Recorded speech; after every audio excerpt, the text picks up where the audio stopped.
চলে এলাম বন্ধুরা তোমাদের কাছে আর একটা ভিডিও শেয়ার করতে। আজকে দেখো সকালবেলা উঠেই কিন্তু আগে ফ্রিজ থেকে মাছটা বের করে দিয়েছিলাম, কারণ কদিন ধরে তো গ্যাস ছিল না, তাই জন্য ঠিকঠাক রান্নাবান্নাও হচ্ছিল না, আর মাছগুলো কিন্তু ফ্রিজে পড়েছিল।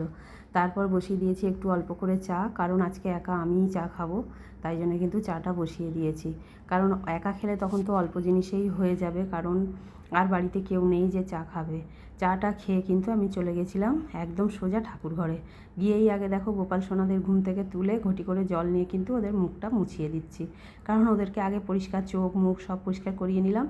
চোখ মুখ পরিষ্কার করে নিয়ে কিন্তু আমি মোটামুটি পুজোটা সেরে নিচ্ছি, কারণ পুজো প্রায় শেষই আমার। লাস্টে ধূপ দেখিয়ে, ধূপ প্রদীপ সব তো জানো তোমরা যে আমি ধুনো ছাড়া পুজো করতে পারি না, ধুনোও জ্বেলেছি, সবই জ্বেলেছি, জেলে কিন্তু আমি পুজোটা সেরে নিচ্ছি, কারণ পুজোটা হচ্ছে বাড়ির বড় কাজ। এটা সারা হয়ে গেলে জানবে সব সারা হয়ে গেছে। আর আমার ভিডিওগুলো যদি তোমাদের ভালো লাগে অবশ্যই কিন্তু লাইক কমেন্ট শেয়ার অবশ্যই করো। যাই হোক, এই পুজো টুজো সেরে কিন্তু আমি চলে এসেছিলাম ওপরে, কারণ ওপরে এসে কাজগুলো তো করতে হবে, সেই হিসেবে কিন্তু ওপরে চলে এসেছিলাম। কারণ একার হাতেই তো সব কাজ, বুঝতেই পারছো, সংসার মানেই অনেক কাজ। তাই জন্য ওপরে এসে দেখি যে আবার আজকে মাছ নিয়ে এসেছে, আর আমাদের মাছ মানেই সেই কাতলা নালে রুই, এটাই। যাই হোক, মাছটা এনেছে, ধুয়ে টুয়ে নিয়ে রান্নাটাও সেরে নিলাম। রান্না করেছি দেখো বেগুন আলুর তরকারি। কর্তামশাই বললো যে অনেক দিন ধরে ঠিকঠাক করে তরকারি পাতি হচ্ছে না, আজকে একটু রান্না করো। যাই হোক, ওই তরকারি করেছি, একটু রান্না করো মানে অল্পই করেছি, আর মাছের ঝাল করেছি। ওই মাছটা আমি খাই না বলে এই দেখো আমার জন্য কিন্তু আমি এই রুই মাছটা ভেজে নিচ্ছি, কারণ যেই মাছের ঝাল করেছি ওই মাছ কিন্তু আমি খাই না।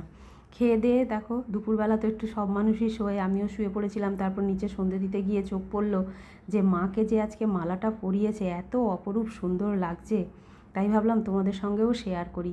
জবাগুলো এত সুন্দর ফুটেছে আর এত সুন্দর কালার জবাটা, সেই জন্য ভাবলাম যে মাকে এত অপরূপ সুন্দর লাগছে, আমার বন্ধুরা দেখবে না, তাই জন্য কিন্তু তোমাদের সঙ্গে আমি শেয়ার করলাম মাকে কেমন লাগছে। আর আমার গোপু সোনাদের তো গরম পড়েই গেছে, তোমাদেরকে আগেই বলেছি, ওরা খালি গায়েই কিন্তু বসে আছে।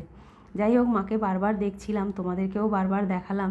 তারপরে দেখো ওপরে চলে এসেছি, তারপরেই এসে গেছে আমার বাবা, এই যে আমার ছোট্ট বাবা, এটা হচ্ছে আমার ছোট্ট বাবা। ওই ছোট্ট বাবা এসে আমাকে বলছে দাঁড়াও আগে জুতোটা বের করি, তারপরে তো যাব। ব্যাগে করে জুতো এনেছে। যাই হোক, তারপরে ওরা অনেক দেরি করে এসেছে, ওই জন্য কিন্তু আমি খেতে দিয়ে দিয়েছি ওদেরকে। ওরা আগে খেতে বসে গেছে, তারপরে দেখো আমি আমার রান্না মানে যা রান্না করেছি সেটা নিয়ে আমিও বসে পড়ছি।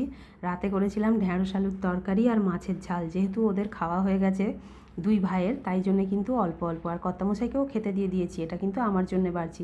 আর এখানে দেখো দুপুরের একটু বেগুনের তরকারি আছে। এই হলো আজকে আমার সারাদিন। তোমরা কে কেমন কাটালে অবশ্যই